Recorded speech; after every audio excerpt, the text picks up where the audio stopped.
Assalamualaikum guys. Nah, ini nih kelanjutan dari video saya sebelumnya. Jika tadi ada SWOT BSC tentang kekuatan SDM, maka kali ini saya akan menjelaskan bagaimana kelemahan dari SDM tersebut.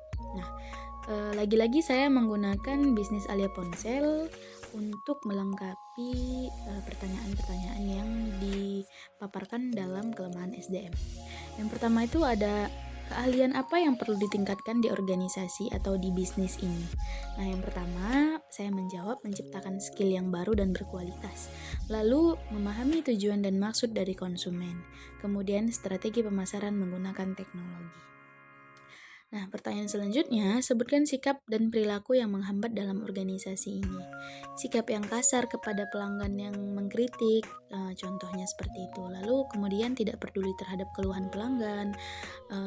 Satu lagi, tidak jujur dalam melakukan kegiatan jual beli. Nah, pertanyaan selanjutnya, sebutkan salah satu tindakan yang paling menghambat kemajuan organisasi ini tanpa menyebutkan nama ya. Ya, lagi-lagi tidak perlu menyebutkan nama ya guys, soalnya itu adalah privasi gitu. Apa yang menyebabkan orang tersebut memiliki kinerja yang sangat buruk? Kalau menurut saya pribadi dalam bisnis Alia Ponsel, dari faktor dari individunya itu sendiri. Ketika sedang ada masalah dalam dirinya, maka profesional kerjanya akan berkurang. Kemudian yang kedua, jika ada pelanggan yang komplain terhadap sesuatu produk, kemudian karyawan itu seperti tidak ingin tahu gitu. Acuh tak acuh gitu, cuek. Nah, pertanyaan selanjutnya, sebutkan internal proses dan prosedur yang dapat mengakibatkan kinerja buruk.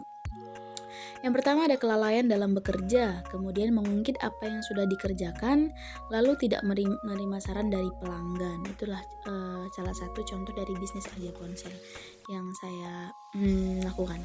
Kemudian ada tindakan apa yang harus dilakukan untuk memperbaiki proses dan prosedur sehingga dapat meningkatkan kinerja. Yang pertama, memberikan bimbingan secara terus-menerus, menciptakan lingkungan kerja yang adil, kemudian memberikan contoh yang baik dalam melayani saran-saran dari pelanggan. Lalu pertanyaan selanjutnya apalagi? Sebutkan salah satu kelemahan terbesar di bidang SDM yang hampir selalu ada di semua bagian. Saya menjawab, bekerja hanya sebagai tuntutan kewajiban untuk menerima upah atau gaji. Jadi tidak semata-mata dia bekerja karena keikhlasan hatinya. Kemudian tidak mengikuti prosedur yang telah berlaku, lalu kurangnya standarisasi manajemen waktu. Nah, yang terakhir itu ada 5 pertanyaan di sini guys ya. Pertanyaan terakhir, apa yang harus dilakukan untuk memperkecil kelemahan SDM yang kita miliki? Menurut saya, yang pertama berikan motivasi untuk sama-sama memajukan perusahaan.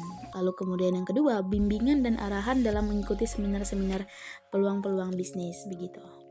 Nah, ini tadi adalah kelemahan dari SDM ya guys. Untuk peluang SDM-nya, silahkan lihat lagi video saya yang selanjutnya. Terima kasih. Assalamualaikum warahmatullahi wabarakatuh.